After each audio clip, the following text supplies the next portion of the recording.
All right, let's talk about the Accelerator by Stroops. Here's the main components. It comes with an anchor, a fabric anchor here that allows you to secure to all different kinds of things. It's got a metal D-ring on the side. You get a 10-foot slastics in a variety of different resistances, depending on which one you order. 10-foot slastics with clips on each end. That 10-foot elastic will actually stretch to 30 feet long to give you great range of motion and a lot of other things in your training. Also comes with a power pull belt. The power pull belt is a belt inside of a belt, great padding for all kinds of training exercises. So let me show you how this is to work, how you attach it all together. First of all, we're going to take the anchor that we've got here, go to a nice secure post that's not going to tip over or fall down. Maybe it's even a tree if you want to go to a park or a fence. Right now I've got the performance station here by Stroops.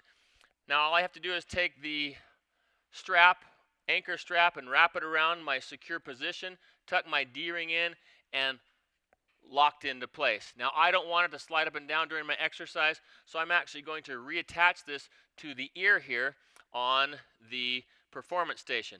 Tuck that D-ring in, secure it in place. Now I take my 10-foot long slastics and I connect it to the D-ring.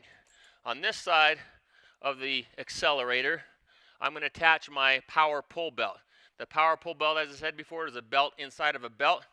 I simply step inside of this, and this belt will either ride on my abdominal cavity here, or if I put it on backwards, it'll ride along my back and give some comfort as I do my exercises.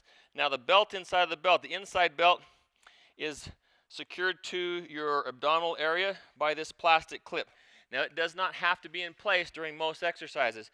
In a bear crawl, you do need it in place. To put it together, you simply clip it like this and then adjust it to your waist size. Once you've adjusted into the waist size, you then take your accelerator slastics, your 10-foot accelerator slastic, and connect it to the eyelet on this triangular ring. Simply clips in like this. Now before you start training with your accelerator, there's a couple things you need to do, and it's primarily identify your work zone. So let's take my dots, and I'm going to, where I feel the resistance coming in, I'm actually going to drop one of the dots here. This thing will actually stretch out to 30 feet, so I'm not going to go all the way out to where it would max out. But if I go out to where it's going to max out, I take a step in so that I make sure I don't max the thing out. What I mean by maxing out is when you get to the very end, what's going to happen is that sleeve's going to get taut, and you're going to know you've maxed it out. When I'm here, I put that marker down, and I want to stay in this training zone. So what can you do with the accelerator? All kinds of things. Let's just simply start with a squat. I've now got squat to increase resistance. I move a little bit further away. More difficult, bring your legs together, or even a 1-foot squat. Increase challenge by adding a vibration component in there to make it more difficult. I can do explosive squats.